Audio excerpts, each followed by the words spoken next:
In this video, we're going to be discussing the biggest fake news story about Easter. And that biggest fake news story is found in Matthew 28, verse 11 to 15, where people lie to say that the disciples stole the body of Jesus. When Jesus died, the chief priests and the Pharisees get concerned that the disciples of Jesus might go and steal the body of Jesus at night. And we see that in Matthew 27, verses 62.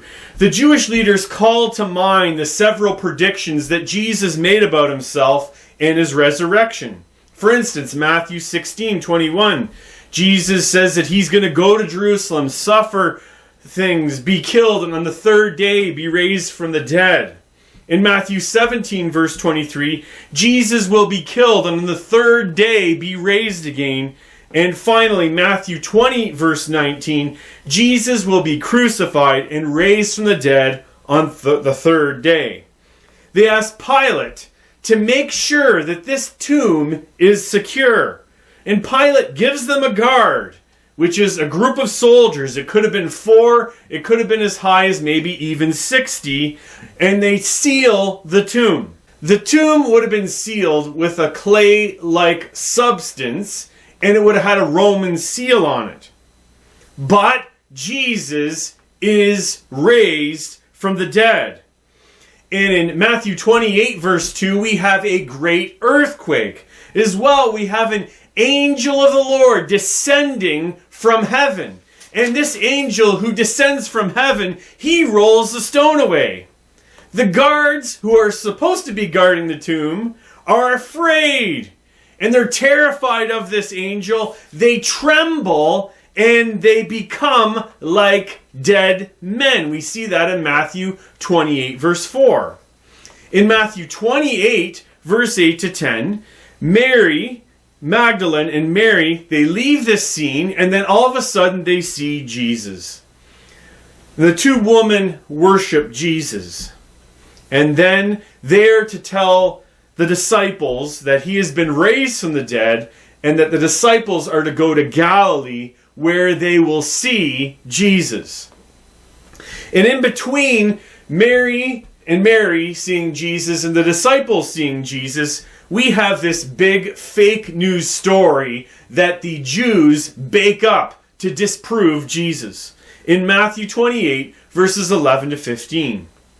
And now we have to deal with these guards that were protecting this tomb of Jesus.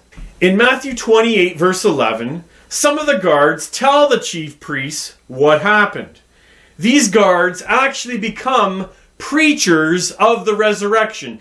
They have to tell the chief priests that an angel descended, rolled the stone away, and Jesus was not there, that he had been raised from the dead.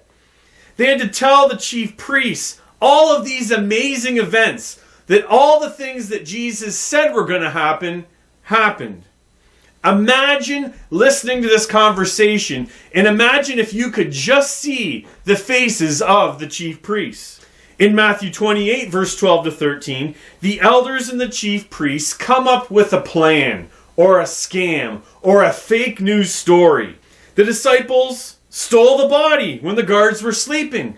But the only problem is that if the guards were sleeping when this was going on, how on earth do the guards, who apparently are sleeping and supposed to be guarding this tomb, if they're sleeping, how do they know that the disciples stole the body of Jesus? These guards are bought off by the chief priests. They're given a large sum of money.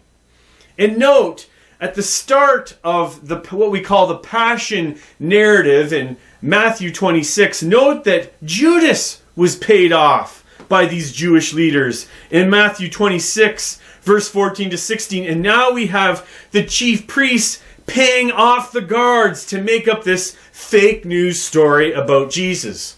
But now we got to deal with the fact that Pilate and the governor are going to be upset that these guards were sleeping on the job.